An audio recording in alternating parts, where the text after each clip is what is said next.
Halo Sobat Bola, apa kabar? Semoga semua Baik, sehat selalu. Amin, amin. amin. Amin. Indonesia dibantai Libya. Aduh, 4-0. Dan Ya. di babak pertama dan babak kedua ternyata tim Indonesia beda ya. Jadi Indonesia punya dua tim dan dimainkan hasilnya 4-0. Beripung, bagaimana nih pertandingannya?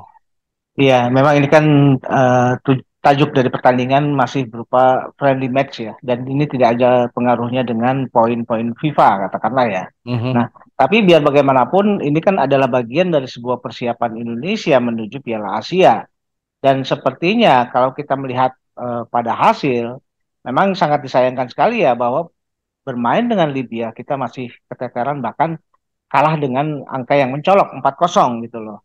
Nah, cuma memang kalau kita melihat pada formasi yang diturunkan STY ini juga sedikit agak mengagetkan ya bahwa STY formasinya mungkin formasi yang jarang sekali dia tampilkan ya dalam pertandingan-pertandingan gitu loh. mhm, Dengan formasi 4-4-2 dia menempatkan empat pemain belakang itu ditempati oleh Arhan di kiri, kemudian Rizky Ridho dan Wahyu Prasetyo di tengah, kemudian Yakob Sayuri di kanan.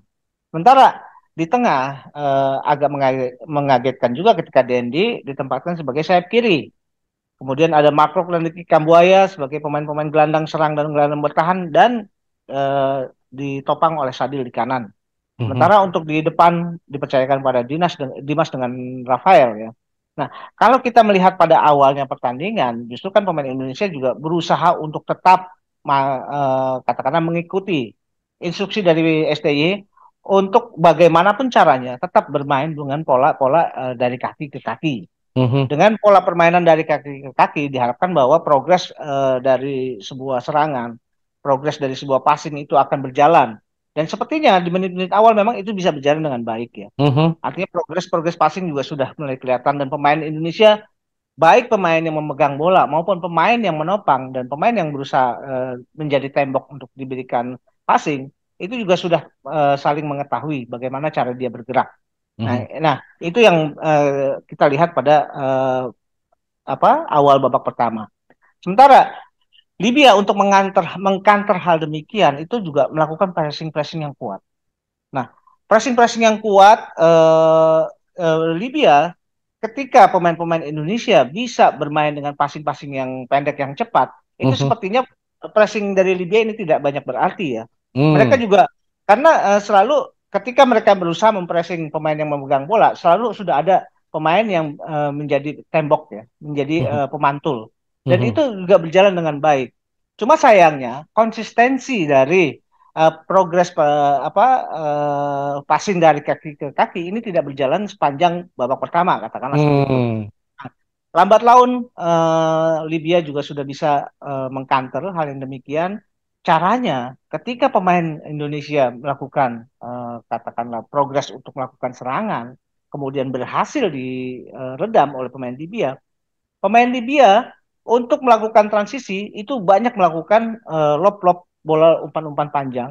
Di situ diisi oleh dua pemain sayap di kiri dan yang kanan yang mereka bermain dengan sangat cepat ya. Jadi mhm, transisinya juga berlangsung dengan cepat dan kadang-kadang pemain-pemain ini Indonesia yang tadinya seharusnya bisa bertransisi dari positif ke negatif dengan baik, ini sering kali kedodoran ketika melakukan transisi negatif mhm, meninggalkan lubang-lubang terutama di Arhan dan Yakob. Ini yang mhm, juga berhasil dieksploitasi oleh pemain Libya. Dan mhm, puncaknya adalah ketika pemain Libya bisa melakukan penetrasi, menendang bola menuju lapangan tengah Indonesia, penalti area penalti tim kita, berusaha diblok oleh Wahyu Prasetyo. Sayangnya blocking itu mengarah ke pemain Libya yang bebas. Itu mhm, terjadi gol. Nah, memang kalau kita lihat bahwa sepanjang babak pertama, kalau saya melihat juga progres dari passing progres yang menuju untuk bisa melakukan memberikan kesempatan untuk menciptakan peluang, itu boleh dibilang sangat minim ya. Sayang sekali gitu loh. mhm, Karena lagi-lagi Sadil juga kadang-kadang suka suka kebingungan juga ketika dia sudah memegang bola tapi pemain yang berusaha untuk katakanlah membantu Sadil ini jarang, jarang muncul, jarang mhm, atau terlambat untuk bisa mengisi ruang. Itu yang Hmm. sering terjadi. Sama juga dengan Rafael. Rafael Struik juga ketika dia juga berusaha untuk ketika dia memegang bola, pemain yang harusnya bisa menjadi backup untuk dilakukan permainan one two itu terlambat datang. Hmm. Akhirnya eh, kondisi yang demikian sangat mudah di, diredam oleh pemain Libya. Gitu. Oke, dan akhirnya Indonesia kalah 1-0 di babak pertama. Dan Betul, babak kedua pergantian pemain banyak ya. betul. Apa yang terjadi, Ini Bro? ada permainan Indonesia di babak kedua dengan munculnya 10 pemain baru. Turunnya Edo Febriansyah menggantikan Arhan, kemudian Jordi Justin eh, mengisi bek tengah, dan yang agak mengagetkan juga ketika Witan ditempatkan sebagai bek kanan gitu loh bro, bek sayap. Sebetulnya ada niat yang bagus ya, karena Witan kan juga sangat kuat dalam melakukan serangan. Witan ditempatkan sebagai inverted fullback. Hmm. Inverted fullback kan fungsinya adalah dia sangat cepat dalam menopang serangan, Mhm. dan itu bisa selama babak kedua saya agak-agak senang juga ya bahwa progres dari permainan Witan ini agak kelihatan. Witan dan Mhm. Egy juga bagus di babak kedua. Dan kemudian kalau kita lihat lari ke tengah, di situ muncul juga Marcelino yang kita tunggu-tunggu. Ivar Jenner juga kita tunggu. Adam Alis juga yang juga turun. Ada di situ juga Egy. Sementara di depan ada yang diturunkan adalah Sananta dengan Hoki. Kalau Mhm. kita melihat pada awal-awal babak kedua, progres permainan Indonesia, passing progres itu justru sangat ini ya menjanjikan lah katakanlah. Mhm. Mhm. Bagaimana pemain Indonesia lebih cepat dalam melakukan counter-counter untuk bisa masuk ke dalam area pertahanannya Libya. Indonesia, pemain-pemain kita lebih pandai juga menciptakan ruang. Mhm. Terlihat bagaimana penetrasi Egy di sayap kirinya di ini ya area pertahanan kirinya Libya itu bisa menghasilkan peluang yang sangat bagus, yang sayang sekali tendangan dari Adam Alis itu masih bisa diblok kiper dan bolanya mentok tiang, Mhm. gagal jadi gol gitu loh. Mhm. Nah, sebetulnya kalau kita melihat bagaimana perbandingan ya antara babak pertama dengan babak kedua, itu progres permainan kita itu lebih terlihat dari tengah dan depan, itu terutama Mhm. tengah dan depan. Mhm. Karena pergerakan pemain menjadi lebih dinamis. Egy yang tadinya juga kita agak meragukan, Egy juga bermain cukup lumayan dalam hal ini. Mhm. Sementara Marcelino mungkin juga karena dia lama cedera, dia belum bisa in. Mhm. Sayang juga Ivar Jenner juga karena baru datang, dia juga belum bisa menunjukkan performa. Tapi di luar itu, dengan kombinasi-kombinasi permainan cepat dari kaki ke kaki, kemudian bagaimana ada upaya untuk menciptakan peluang, itu juga terlihat justru di babak kedua. Mhm. Sayangnya di babak kedua itu juga menimbulkan apa masalah gitu loh. Dengan munculnya Jordi Amat, Justin Hubner sebagai tandem di tengah, Edo di kiri dan Witan ya. Kalau dan Edo dengan Witan itu sepertinya ketika mereka menjadi inverted fullback itu tidak masalah. Mhm. Tapi yang jadi masalah adalah peran dari Jordi Amat dengan Justin Hubner. Kita masih bisa maklumi bahwa Justin Hubner dengan Jordi Amat mungkin ini adalah event pertama mereka bermain bersama dalam sebuah pertandingan. Mhm. Mhm. Mereka juga butuh yang namanya saling mengenal, butuh yang juga yang namanya adaptasi. Mhm. Adaptasi dengan Jordi Amat, apa Justin Hubner itu dibutuhkan yang namanya adaptasi. Mhm. Dibutuhkan juga adaptasi mereka berdua dengan Edo dengan Witan gitu loh. Sayang sekali Justin Hubner 2 kali melakukan blunder ya ketika dia berusaha untuk membuild up serangan dari bawah, bola dipotong oleh pemain-pemain Libya yang bisa menghasilkan gol. Bahkan Jordi Amat pun juga ketika berusaha membuild up dan berusaha masuk dari lapangan tengah, seperempat dari lapangan pertama, lapangan tengah itu dia sudah masuki, sayang bola bisa diambil direbut oleh pemain Libya yang langsung melakukan lob. Sementara Sarul Tisna sudah ada di agak di luar gitu loh bro. Mhm. Mhm. Nah sayang sayang itu kejadian. Tapi terlepas dari jumlah gol yang banyak di babak kedua, saya melihat ada progres dari serangan gitu loh bro. Emang ada dua hal yang berbeda. Apa chemistry di lapangan bawah, di lapangan di back itu juga masih menjadi masalah. Tapi progres serangan di lapangan tengah mulai ke depan itu sudah mulai kelihatan gitu bro. Ya, ini PR juga nih ya. Ini mungkin sengaja nih STY memainkan semua pemain gitu ya. Kan praktis ini 20 pemain ya, 21 pemain yang Ya, dimainkan. Tinggal sisa beberapa pemain yang belum diturunkan.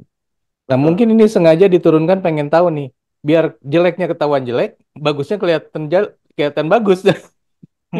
Gitu nggak sih? Ya kan apa tujuan dari sebuah pertandingan laga uji coba dalam sebagai rangkaian dari eh, apa timnas apa TC itu kan ya untuk mengukur bagaimana kesiapan dari para pemain. Nah, Mhm, kalau pertandingan ini juga dijadikan katakanlah tolok ukur untuk mengukur bagaimana kesiapan pemain, ya sepertinya itu hal yang lumrah ya. mhm, Nah, memang biasanya kalau dalam pertandingan uji coba, tentu yang paling banyak dilakukan oleh pelatih adalah melakukan yang namanya trial by error ya. Uji coba, yang namanya juga uji coba eksperimental sifatnya. mhm, Bagaimana dia bereksperimen, STI menempatkan Witan sebagai inverted fullback di kanan, itu juga kan jadi sebagai acuan ya. mhm, Bagaimana STI berusaha menciptakan formasi-formasi yang berbeda gitu loh. Walaupun mhm, hasilnya tidak seperti yang diharapkan. Nah, kalau misalkan banyak terjadi gol, saya pikir ini hal yang mungkin juga agak di luar dugaan kita semua ya, mhm, bahwa yang banyak melakukan blunder justru pemain-pemain diaspora yang mhm, tadinya kita harapkan bahwa mereka lebih punya banyak pengalaman, lebih secara mentalitas juga mungkin ya lebih baik katakanlah gitu loh. mhm, Cuma sayangnya itu tadi, biar bagaimanapun dalam permainan yang namanya permainan bergu, satu tim ini yang dibutuhkan adalah chemistry. Bagaimana satu pemain dengan pemain lain saling mengenal karakter masing-masing.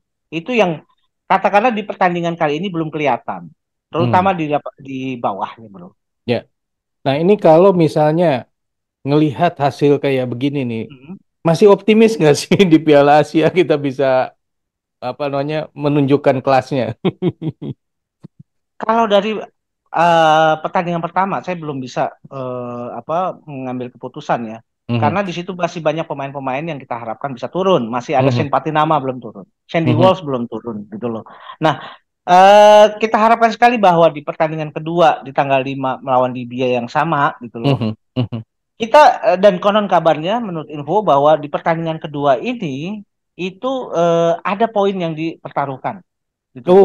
Jadi Oh, Jadi tingkat persaingannya, atmosfernya pun berbeda dari pertandingan pertama, gitu loh. hmm, Nah, dengan hasil dan apa yang diperlihatkan di babak pertama dan babak kedua, STY juga mungkin sudah punya bayangan bagaimana yang harus dia lakukan di pertandingan berikutnya melawan Libya. hmm, Jadi katakanlah kalau misalkan kita mau mengambil kesimpulan uh, bisa atau tidaknya Indonesia bersaing di Piala Asia, mungkin yang paling tepat ya katakanlah itu ketika pertandingan melawan Libya di babak kedua kedua, ini di nanti. pertandingan kedua dan Mhm. nanti melawan Iran gitu loh. Hmm, oke. Nah, itu Jadi yang ini yang saya sekarang pikir nih seolah-olah mm, cuman tes-tes aja ya, apa namanya ya, eksperimen gitu ya.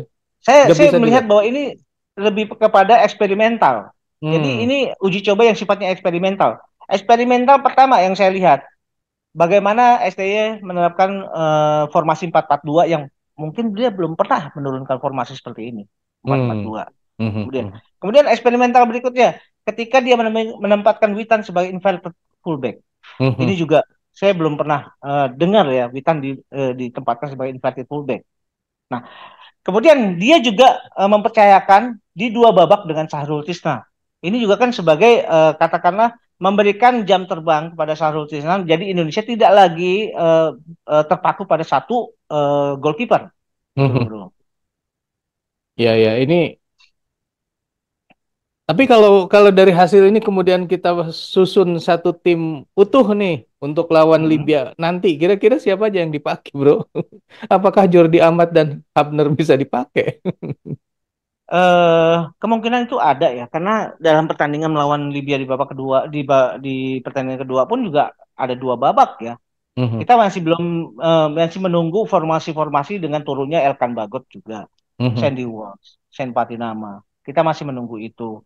Kemudian walaupun di, di pertandingan kali ini Jordi Amat dan Justin Hubner itu melakukan blunder-blunder yang akhirnya merugikan, Mhm. itu saya pikir tidak menjadi patokan apakah dia akan diparkir atau bagaimana. Saya tidak bisa melihat ke arah situ. Dan Karena ya, itu ya. tadi, bagaimana di pertandingan pertama melawan Libya ini masih saya melihat hanya berupa eksperimentasi gitu loh. Mhm. Jadi bagaimana sebetulnya mempersiapkan saja nih, mempersiapkan pemain-pemain seperti Justin Hubner kan belum pernah bermain di timnas senior Ya. dengan Jordi Amat, dengan Edo, dengan Witan, mereka Mhm. Justin Hubner belum pernah gitu loh. Mhm. Jadi Ivar Jenner pun juga belum pernah bermain dengan Egy Maulana Fikri, dengan Witan gitu loh. Mhm. Nah, ini yang coba kemudian pemain-pemain ini coba di blend gitu loh. Di blend dulu di pertandingan pertama ini. Caranya ngeblendnya mungkin dengan melakukan eksperimentasi untuk mengetahui sejauh mana kemampuan secara individu pemain-pemain kita gitu loh. Mhm. Kalau permainan kualitas tim memang ketika di pertandingan pertama kualitas permainan kita memang jauh ya secara tim ya, Mhm. belum bisa memenuhi ekspektasi menurut saya seperti itu. Tapi di babak kedua, tim yang kedua ini oke ya di babak kedua. Oke, Ya. oke, betul. Oke, sobat bola, ini kalau misalnya sobat bola diminta untuk memilih pemain-pemainnya siapa saja nih yang akan dimainkan melawan Libya berikutnya. Sobat mau pilih siapa aja? Akankah Hubner dan Jordi Amat dimainkan? Silakan tulis di kolom komentar. Sekian dulu obrolan kita, kita lanjut di obrolan lain. Sampai jumpa. Bye. Thank you, bro.